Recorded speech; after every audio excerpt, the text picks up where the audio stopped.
चांद को हिंदू राष्ट्र के रूप में घोषित किया जाए, संसद से प्रस्ताव पास करके, और वहाँ की राजधानी शिव शक्ति पॉइंट को बनाया जाए। क्योंकि पीएम मोदी ने बेंगलुरु में इसरो के वैज्ञानिकों से मिलकर उन्हें बधाई दी।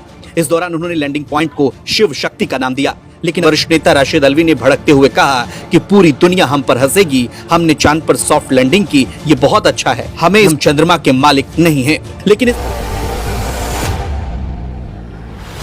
आप अपनी स्क्रीन पे देख सकते हैं कि हम यीशु मसीह के नाम में आप सभी को जय मसीह की।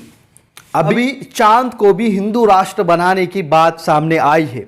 आपने सुना होगा कि भारत को हिंदू राष्ट्र बनाएंगे, लेकिन अभी अभी बाबा ने एक ऐसा बयान दिया है, प्रधानमंत्री मोदी से एक ऐसी फरमाइश की है कि चांद को भी हिंदू राष्ट्र घोषित किया जाए।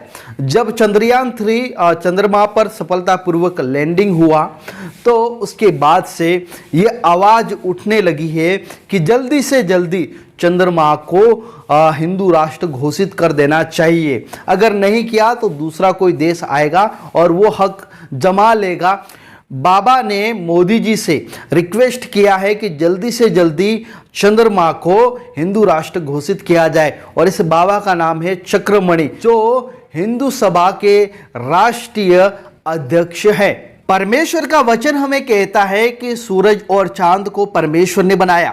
जब हम उत्पत्ति 1 अध्याय और 14 कलम पढ़ते हैं तो लिखा है, फिर परमेश्वर ने कहा, दिन को रात से अलग करने के लिए आकाश के अंतर में ज्योतियां हो, और वे चिन्हों और नियत समय और दिनों और वर्षों के कारण हो, और वे ज्योतियां आकाश के अंतर में पृथ्वी पर प्रकाश देने वाली भी ठहरे।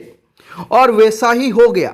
तब परमेश्वर ने 2 बड़ी ज्योतियां बनाई, उनमें से बड़ी ज्योति को दिन पर प्रभुता करने के लिए और छोटी ज्योति को रात पर प्रभुता करने के लिए बनाया, और तारागण को भी बनाया। परमेश्वर का वचन हमें कहता है कि जब प्रभु यीशु मसीह का आगमन होगा तो सूरज और चांद में चिन्ह प्रकट होंगे, चिन्ह दिखाई देंगे। जब हम योएल भविष्यवक्ता उसका 2 अध्याय 31 कलम में लिखा है, यहोवा के उस बड़े और भयानक दिन के आने से पहले सूर्य अंधियारा होगा और चंद्रमा रक्त सा हो जाएगा। मत्ती उसका 24 अध्याय और 29 कलम में लिखा है, उन दिनों के क्लेश के तुरंत बाद सूर्य अंधियारा हो जाएगा और चंद्रमा का प्रकाश जाता रहेगा, और तारे आकाश से गिर पड़ेंगे और आकाश की शक्तियां हिलाई जाएगी। के अनुसार बताया जा रहा है कि चांद को हिंदू सनातन राष्ट्र घोषित करे, शिव शक्ति पॉइंट को राजधानी बनाए। चक्रमणि ने कहा है कि जिस जगह पर चंद्रयान 3 उतरा है उस स्थान को प्रधानमंत्री नरेंद्र मोदी ने शिव शक्ति पॉइंट घोषित किया है। उन्होंने कहा है कि मैं चाहता हूं कि संसद में प्रस्ताव लाकर चांद को हिंदू सनातन राष्ट्र घोषित किया जाए। इसी के साथ शिव शक्ति पॉइंट को उसकी राजधानी घोषित किया जाए या राजधानी बनाया जाए। इस प्रकार से ये बाबा बोल रहा है। चंद्रयान 3 की सफल लैंडिंग के बाद देश भर में जश्न का माहौल है। उसके बाद प्रधानमंत्री नरेंद्र मोदी ने अपने संबोधन में कहा है कि जहां चंद्रयान 3 लैंडिंग हुआ उस जगह को शिव शक्ति पॉइंट नाम से जाना जाएगा। इसी को लेकर अखिल भारतीय हिंदू सभा के राष्ट्रीय अध्यक्ष चक्रमणि का बयान सामने आया है।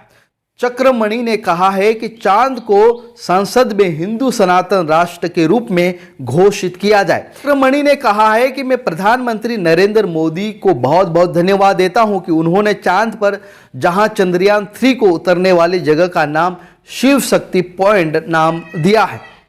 इसी के साथ मैं चाहता हूं कि इससे पहले कोई और विचारधारा के लोग और देश के लोग वहां पर जाकर और दूसरा नाम घोषित कर दे, उससे पहले संसद में प्रस्ताव पास करके चांद को हिंदू राष्ट्र के रूप में घोषित किया जाए। चक्रमणि ने कहा है कि इससे पहले कोई दूसरा जाकर वहां चांद पर जाकर जिहाद करे, वहां जाकर कट्टरपंथी विचारधारा को फैलाए, आतंकवाद को फैलाए। चांद को एक हिंदू राष्ट्र के रूप में घोषित किया जाना चाहिए, और इसकी जो राजधानी है जहां पर चंद्रयान 3 लैंडिंग हुआ था उसका नाम दिया गया है शिव शक्ति पॉइंट। उसको राजधानी घोषित किया जाए, क्योंकि चांद भगवान शिव के मस्तक पर विराजमान होता है। इस प्रकार से बाबा का कहना है।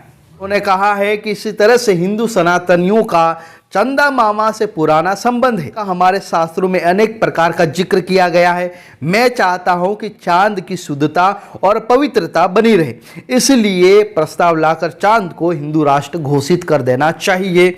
इस प्रकार से बाबा का बयान है। अंतरिक्ष में किसी भी देश का मालिकाना हक नहीं है। सब जानते हैं कि सृष्टि को परमेश्वर ने बनाया है